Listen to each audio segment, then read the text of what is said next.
Hello दोस्तों, जय श्री राम। भगवान को पाने का सबसे सरल मार्ग क्या है, सुनिए ये रोचक कहानी। तो आइए सुनते हैं, वीडियो में अंत तक जरूर बने रहिएगा। एक गांव में एक बूढ़ी माई रहती थी। माई का आगे पीछे कोई नहीं था, इसलिए बूढ़ी माई बेचारी अकेली रहती थी। एक दिन उस गांव में एक साधु आया। बूढ़ी माई ने साधु का बहुत ही प्रेम पूर्वक आदर सत्कार किया। जब साधु जाने लगा तो बूढ़ी माई ने कहा, महात्मा जी, आप तो ईश्वर के परम भक्त हैं।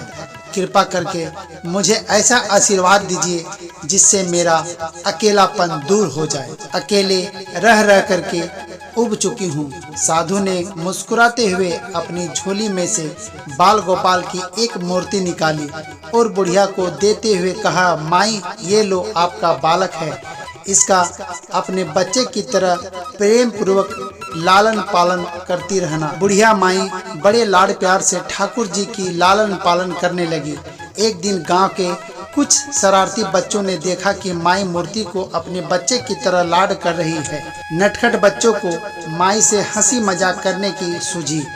उन्होंने माई से कहा, अरे मैया सुन, आज गांव में जंगल से एक भेड़िया घुस आया है जो छोटे बच्चों को उठाकर ले जाता है और मार कर खा जाता है। तू अपने लाल का ख्याल रखना, कहीं भेड़िया उसे उठाकर न ले जाए। बुढ़िया माई ने अपने बाल गोपाल को उसी समय कुटिया में विराजमान किया और स्वयं लाठी लेकर दरवाजे पर पहरा लगाने के लिए बैठ गई।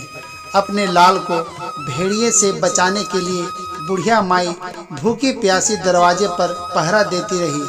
पहरा देते देते एक दिन बीता, फिर दूसरा दिन, तीसरा, चौथा और पांचवा दिन फिर बीत गया। बुढ़िया माई 5 दिन और 5 रात लगातार बगैर पलके झपकाए भेड़िए से अपने बाल गोपाल की रक्षा के लिए पहरा देती रही। उस भोली भाली मैया का यह भाव देखकर ठाकुर जी का हृदय प्रेम से भर गया। अब ठाकुर जी को मैया के प्रेम का प्रत्यक्ष रूप से आस्वादन करने की इच्छा हुई। भगवान बहुत ही सुंदर रूप धारण कर वस्त्राभूषणों से सुज्जित होकर माई के पास आए।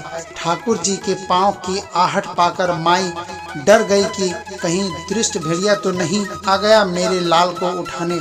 माई ने लाठी उठाई और भेड़िए को भगाने के लिए उठ खड़ी हुई। तब श्याम सुंदर ने कहा, मैया, मैं हूँ, मैं तेरा वही बालक हूँ जिसकी तुम रक्षा करती हो। माई ने कहा, क्या, चल हट, तेरे जैसे बहुत देखे हैं, तेरे जैसे सैकड़ों अपने लाल पर निछावर कर दूं। अब ऐसा मत कहियो, चल भाग जा यहाँ से। ठाकुर जी मैया के इस भाव को एक निष्ठता और देखकर बहुत ज्यादा प्रसन्न हो गए।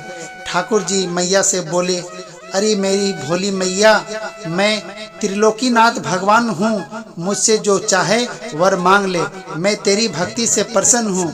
बुढ़िया माई ने कहा, अच्छा आप भगवान हो, मैं आपको 100 प्रणाम करती हूँ। कृपा कर मुझे यह वरदान दीजिए कि मेरे प्राण प्यारे लाल को भेड़िया न ले जाए। अब ठाकुर जी और ज्यादा प्रसन्न होते हुए बोले, तो चल मैया, मैं तेरे लाल को और तुझे अपने निज धाम लिए चलता हूँ, वहाँ भेड़िए का कोई भय नहीं है। इस तरह प्रभु बुढ़िया माई को अपने निज धाम ले गए। इस कहानी से शिक्षा मिलती है कि हमें अपने अंदर बैठे ईश्वरीय अंश की काम, क्रोध, लोभ, मोह और अहंकार रूपी भेड़ियों से रक्षा करनी चाहिए। जब हम पूरी तरह से तन्मय होकर अपनी पवित्रता और शांति की रक्षा करते हैं तो एक न एक दिन ईश्वर हमें दर्शन जरूर देते हैं। भगवान को पाने का सबसे सरल मार्ग है, भगवान को प्रेम करो, निष्काम प्रेम, जैसे बुढ़िया माई ने किया। दोस्तों, वीडियो अच्छी लगी हो तो वीडियो को एक लाइक और चैनल को सब्सक्राइब जरूर कर लीजिएगा और साथ ही बेल आइकन को भी दबा लीजिएगा ताकि मैं जब भी इसी तरह का वीडियो लाऊं सबसे पहले आप तक पहुंचे। तो चलिए फिर मिलते हैं अगले वीडियो में, तब तक के लिए अपना ख्याल रखिएगा। ठाकुर जी आप लोगों पर कृपा बनाए रखें। जय श्री राधे राधे।